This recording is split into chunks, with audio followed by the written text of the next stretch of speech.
I think the summer window is just going to be so vital, and that is going to tell us everything we need to know in terms of the what tier, what level of player are we going to bring in? Is it going to be another, 3-4 million Starfelt, Abelgard type player? Fine.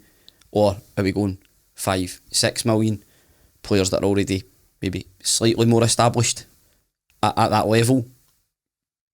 I'll wait to find out, but I'm excited by the prospect that I think we might actually roll the dice for once. Yeah, it's a nice link, Miff. I know you've not done it liberally, but it takes us into Ange's chat from the AGM. So moving on from Chris Mackay and Michael Nicholson and what they've covered. We're so cohesive, that's why. That's correct. So for me and for everybody, go on, Miff. I've just got a very quick point to make. My Ange jumper made its debut at the game on Saturday. Nice. Very nice. You know I like my merch. Same size as Ange? Maybe not quite, but I was certainly still getting it the old barrel chest. Aye, chest. That's nice. You can send a picture for the listeners. I'm sure they'll be delighted. I will get one. Anyway, so definitely the most interesting part of the AGM for most folk and in general is when Ange gets to speak, and as usual what he had to say was very worth listening to. So in particular he was speaking about our transfer policy and what's now required if we're to compete at this top European level. He said, "We need to be much more active in the transfer market. This will be uncomfortable for some. I know fans like to have their heroes, but to achieve at this level, we'll need to be much more active." Miff, is Ange basically buttoning you up for letting Greg Taylor go? Well, I think Greg Taylor's actually one of the players that's established themselves as a Champions League player. It's a reinforcement of the fact that the model is the model. And, a lot of fans treated the spectre of Edward Dyer and Christie going is absolutely disastrous, when in fact it's actually been the prelude to major success, and the reason for that is because funds were invested back in the team and it created space in the squad for players who were hungry to come and prove themselves playing for Celtic. Those guys had done that, but then tailed off. So I think it's just another, it's a consistent message for all parts of the club, manager, board, that this is a model. We're going to reinvest in the squad, but that inevitably means we need to move players on. You even look at the players we managed to get out the door, albeit on loan. If they go out permanently, that'll be some money to come back in. Guys like Barkas and Ajay, the obvious ones that spring to mind. We got Julian out the door. I'd imagine next in the hit list would probably be James McCarthy. Guys like that will be on decent dough, and then you just recycle everything back in. I think everybody's of the same opinion that Juranovic's head's been turned. He would be probably the most likely one I'd think would leave, if not in January, in the summer. So there will just be that evolution of the squad. Yeah, I think you'll be looking at, so rather than a 3 to 4 year model, it's a 1 to 4 year model. If somebody comes in, really hits the ground running, builds up great stats, they are the type of player that we're getting the interest and be getting big offers for.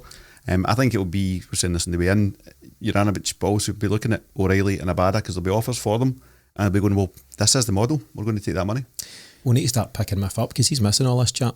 And I know. I can tell it's unfair. He looks a bit hurt there at missing out. But I was going to ask Miff, just on the note in the terms of the model, it means that we could very soon, be saying cheerio to the heroes of last year, and that could be guys like Matt O'Reilly, albeit he came in late, Juranovic, even Kyogo's and even Jota's.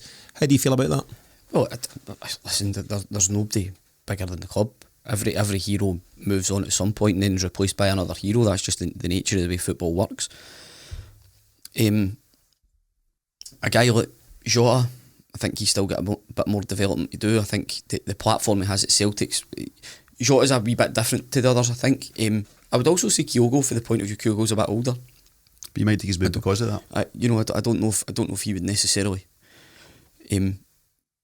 because he's a wee bit older, you mentioned about the stats, I don't know if he'd necessarily be that player that would spring up on the radar, whereas Abada and O'Reilly definitely they stand out like a sore thumb, just because Champions League exposure, effect of good numbers, good stats, all that type of thing. So as I say, it's the model. I mean, O'Reilly is someone who has shown something I didn't think he had in terms of versatility across the midfield, which only goes to further strengthen that fact that he could potentially play. I still think he probably needs to get a wee bit more streetwise when he's playing the holding position. He's a bit too easy to go past at times, and he could be a bit stronger. But I'm being particularly harsh there. I mean, you saw when the team really needed somebody in Saturday for a guy so young to be the one to kind of puff out his chest and be the guy that made the difference is really, really commendable. I really like him as a player, but I would also say that I still think he's got a bit of growing to do. I know Paddy seems to think that he's maybe even reached his peak. Paddy's not too confident on him kicking on maybe another level. I do think he's got another level in him. I also think what you get is teams down south will pay for potential, so you don't even need to be the finished article. They'll turn around and you look at guys like, is it Calvin Ramsey from Aberdeen to Liverpool? Who's your man for Rangers to Everton? Nathan Patterson. These guys they've done very little in the game, but they've gone for big bucks. Just a final point on O'Reilly. O'Reilly actually used Celtic just as much as Celtic used O'Reilly, because O'Reilly had a chance to go to, where was he? It was at MK Dons. It was MK Dons. Fulham were going to take him back. Fulham were going to take him back. Fulham were going to take him back, and he said no. I'll learn more at MK Dons. Then when the Celtic offer come up, he's like, no, that's definitely a place I need to be. Yeah. So I think as much as O'Reilly will be in demand, I think he'll go when he feels he's ready to go, when he feels his development's up, rather than it be one where the board are going to dictate to him, right, you're off, mate. And I think this is what it'll be. O'Reilly is good for Celtic. Celtic is good for O'Reilly. We'll do it for a year, we might do it for 2, maybe even 3, and then we'll all move on and we cash in, and he's a better player for it, and he can move to wherever, whoever takes him on board. I mean, Ange James, he spoke about other successful Champions League clubs being, using these words, very aggressive with their player trading. I think that's very encouraging, the fact that we're not going to tiptoe around it, and because how often have we seen Celtic sign the 2 million project signing, the 1.5 million? Amido Baldi came up on my Twitter feed the other day, and I thought, what are you doing here for a start? But he was trying to get on board the I'm an ex-Celt guy, so what you think of the result and stuff. He's playing that game at the moment. But guys like him who were never going to make it, Mo Bangura, Math, your favourite, various guys like that, Wakaso, that name hasn't come to my head for a long time. MD that seen Bangura play, just we scouted him and paid money for him. Yeah. Tony Von Loan, all these guys, Joanga Bargett, who's not happening. I was like, who's Tony Von Loan? I don't even remember him. That's what I was thinking. Tony Von Loan. Tony Von Loan. Tonev space on loan. Anyway, all these characters that were never going to work out. Ange also spoke about, so we've all seen Mudryk at Shakhtar doing very well against us and having a good Champions League so far. He was an example that Ange gave of a player who's got big Champions League experience despite being so young due to the club he's at. So obviously he's off the charts in terms of what he'll go for, and Ange accepts we won't get him specifically, but players of that nature who are playing for, I don't know, a Bruges or somebody, clubs where there's guys coming through who've all of a sudden got 1 or 2 Champions League campaigns under their belt, but they're still only 20, 21, 22, and I just think it's really encouraging that he's speaking like this, James. And I think it was Michael Nicholson speaking, I'll need to double check, but he also said that they're looking to fully support Ange over the next 2 to 3 years, and it sounds like there's a long term, or at least a medium to long term vision there, and Ange doesn't sound like a man who's going anywhere despite Miff trying to get him a move. Efforts. I think that's the change we're going to see, and it's influenced by Ange as much as anyone else, and it's well received by Michael Nicholson. Even if you are looking at it from an accountancy point of view, if you ran a spreadsheet with all those names, Tony Von Loan and the rest of them kind of thing, right? Tony Von Loan. All those names for 2 million here and 1.5, and knock their wages on beside that. Total that up versus just going signing a Mudryk at 18, for 10 million or something stupid like that. I think you can 18 see 18 years of age for 10 million. Wouldn't have been really well scouted and see this guy's got it, bit of development, but we can sign him for 10, sell him for 40, 50. But I mean, Mudryk's going to go in the summer for 60 plus, I would say, Absolutely. What a player. So even just, financially, the penny pinching way we've been doing it for 120 years hasn't worked, financially. And it's not even speculating, because you're putting the data behind it and you're saying these are the guys we need to sign and here's the plan for them. Year 1, he's a year 2 guy, he'll probably go in 3 years, that kind of thing. You know exactly what you're doing. Yeah, 135 years, James, as of yesterday. Happy birthday, Celtic. Belated. I'm trying to give him credit for 15 years of good stuff through that time. Well, Emily made some great signings those first 15 years. 6pence and half a crown for whoever. Sorry, Miff, just to interrupt you. I'm not sorry. You were saying about all these various guys, the other side of buying the 1.5 and £2 million players is you're also not selling them for 3, 4 and 5. Dead money. I'm thinking of guys like Scott Allen. These guys all just drift out the club on a free.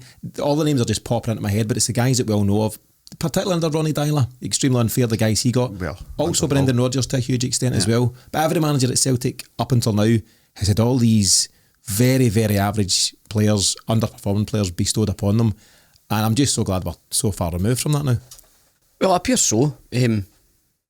Yeah, I have to say some of the players that have come in the summer haven't necessarily said it well. Not yet, particularly Abelgard, Jens is That's how Ange plays it though. You're not signed to start. You're not meant to come to the airport and play Tynecastle. well, Jens. I think Jens is getting there. I think it's just a simple fact. See, Jens looks better when Carter Vickers was playing. No doubt about Just it. as simple as that. But the thing I was going to say, Tino, before you very rudely cut me off, was happy birthday, Greg Taylor. Indeed. Aye, so obviously you were involved in any of the pre or post match over the weekend, otherwise occupied, and that's all right. You've got a life outside the Celtic Exchange. I do. Yeah, I mean, I'm sure you'll have been full of praise. Did you send him a message online? Slide into his No, DMs? I've not got quite to that stage. Not yet. Playing it cool. I think I'm a big enough public fanboy without me needing to kind of personally message him. But moving on, yeah, very encouraging signs generally from the AGM. For the most part, you want your AGM to pass without drama. And as I say, not appointing Lobwell's probably a good way to do that, to be honest with you. But positive words from the likes of Michael Nicholson, Chris Mackay, definitely from Ange. And actually, we don't have time to cover it just now, but Tony Hamilton was speaking about some of the brilliant stuff the charity are doing just now. You'll have seen recently they've given 400,000 to people most in need at the moment, suffering with the gas and fuel crisis and all that type of stuff. And all their programmes are back up and running now, having been paused during COVID. So some brilliant stuff there. I'm sure you can check that out at the Celtic Foundation as well.